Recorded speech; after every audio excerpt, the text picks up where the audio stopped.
그래서 소득 수준도 제가 여기 오기 전에 좀 파악을 해갖고 벌써 거기까지? 네, 남성 기준으로 평균 소득이 여성 기준으로 중후반.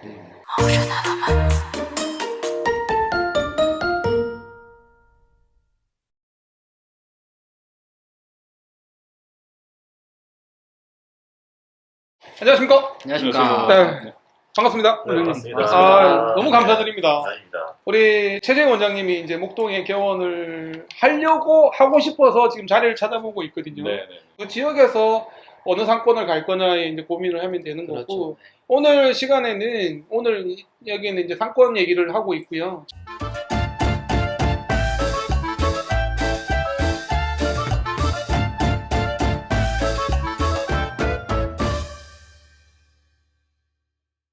저뿐만이 아니라 이제 많은 분들이 궁금해하실 것 같은데 구도심과 신도시가 있잖아요. 근데 이제 구도심을 선택하신 건데 연령대도 저랑 이제 비슷하신 이제 젊은 선생님이 네. 구도심을 선택하신 건데 흔히 대부분 신도시를 추천을 하거든요, 업체들에서. 네. 근데 이제 구도심을 선택하고 제가 이제 건너 듣기로는 주변에서 말렸다는 얘기도 많이 들었었는데 목동 들어간다고 하니까 제정신 아니다 뭐 이런 얘기까지 들으셨다고 하는데 그럼에도 불구하고 이제 굉장히 이제 자리를 잘 잡으셨는데 처음에 선택하신 계기를 여쭤봐야 될지. 저도 이제 먼저 신도시를 먼저 알아봤었죠. 네. 신도시도 알아보고 했는데 아무래도 이제 진료 과목 유방이랑 갑상선이다 보니까 네. 여성 환자분들이 좀 쉽게 접근해서 올 수 있는 지역을 찾다 보니까 거기 비어있는 자리도 있고 해서 오게 되었고요. 근데 제일 먼저 자리가 온 거는 빈 상가가 여기 있었어요. 네. 그때 당시에. 네. 그때 당시에 시간 지체할 거 없이 들어올 수 있는 상가가 여기 있었고 그래서 그게 특히 제일 크죠. 근데 유방외과는 목동이면 되게 잘 될 것 같아요. 잘 모르겠어요. 아니요, 아무래도 뭐 목동이라는 그 동네 인구가 네. 조금 뭐 건강을 좀 잘 챙기고, 네. 전 대장내시경도 되게 잘 될 것 같은데요. 목동에서 하시면 대장내시경 수요가 훨씬 더 많을 것 같고 건강에 대한 수요가 많으실 것 같은데 어떠세요? 목동에서 하면 좀 그런 부분들에 대한 차이가 좀 있나요? 아무래도 있지 않을까 싶어요. 음.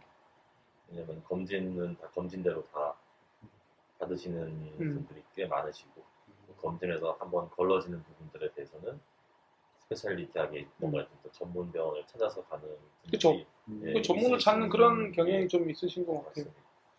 그 입지 선택할 때 사실 경제력도 굉장히 중요하잖아요. 네, 인구 분포나 이런 것도 필요하지만 네. 그 경제력이 상중하냐 이런 것도 사실은 따져봐야 되는데. 그래서 소득 수준도 제가 여기 오기 전에 좀 파악을 해갖고 벌써 거기까지? 네. 네, 어때요? 그래서 한번 들어봅시다. 아까 연령대는 40, 50대가 55%도 되고 남성 기준으로 소득 기준 소득 평균 소득이 400 중반 그리고 여성 꽤 높네. 네, 여성 기준으로 300 중후반 그리고 그 비율에서 절반 이상을 소비를 합니다. 네, 여기 목동에 그런 건 근데 어떻게 알아요? 네. 진짜 신기하다. 그러니까 다른 모르셨죠? 사실 신도시 같은 데는 남성으로 평균 소득 기준이 400만 원이 안 돼요. 네, 근데 여기 목동 같은 경우는 460에서 75만 원 정도 되고 거기에 175만 원에서 200만 원 정도를 이제 여기에 소비를 하는 거죠. 거기에 연령대도 40대, 50대, 55%를 차지하다 보니까 강 원장님 말씀처럼 그거에 감안하면 그 지금 개원하신 외과하고 항문외과하고 좀 많이 적합하지 않느냐, 좀 유리한 조건이긴 합니다. 현재 제가 봤을 때는. 네. 업그레이드가 된 것 같습니다. 네, 저 때는 그런 얘기 안 해주셨거든요. 장편외과 개원할 때는 저는 뭐 3일 만에 결정을 해서 사실은 그런 거 조사할 틈도 없이 무조건 이 자리다 해서 저는 들어갔습니다만 갈수록 입지 찾는 게 너무 어렵죠. 네, 어렵습니다. 네. 이게 제가 이 지역을 발견한 것도 굉장히 많은 분들 도움이 있었기 때문에 발견을 하는 거지. 저 혼자 지도를 펼쳐놓으면 사실 태평양에서 뭐 돌고래 말 찾는 거랑 똑같은 거거든요. 뭐 여러 가지 제가 짜낼 수 있는 방법으로 해본다 한들 그게 지금의 결과랑 똑같은 결과를 유추할 수 있었을까라고 생각해 보면 절대 아니거든요. 그래서 그러면 굉장히 많은 분들 도움이 있었습니다. 아직 뭐 확실히 정한 건 아니지만 도움 없이는 아무래도 어렵지 않을까라는 네. 생각이 들 수밖에 없습니다. 사실 애기 한 명도 부모님이 키우는 게 아니라 온 마을 전체가 다 키운다 이런 얘기도 있잖아요. 입지 하나 정하는 것도 여러분들 혼자서 끙끙대지 마시고 전문가도 만나보시고 네. 또 그 지역 생각하고 있는 지역에 개원하신 원장님도 한번 만나보시고 그리고 제약회사 직원도 무시하지 마시고요. 엄청 큰 도움이 되거든요. 그리고 기구상 신원장님도 사실 유방 초음파 그게 업체분들하고 또 얘기를 통해서 많이 도움을 받았잖아요. 맞습니다. 기구상의 도움도 굉장히 큰 도움이 돼요. 네. 그때 제가 의료봉사 같이 갔을 때 신원장님이랑 이제 저녁에 우리 강원도에서 회 먹으면서 그때 그 의료봉사의 초음파를 대여해준 무료로 대여해준 기구상들 기구 업체들하고 같이 얘기를 나누는 자리에서 그분들이 엄청 신원장님한테 얘기 많이 해주셨거든요. 목동 된다고. 목동 된다고.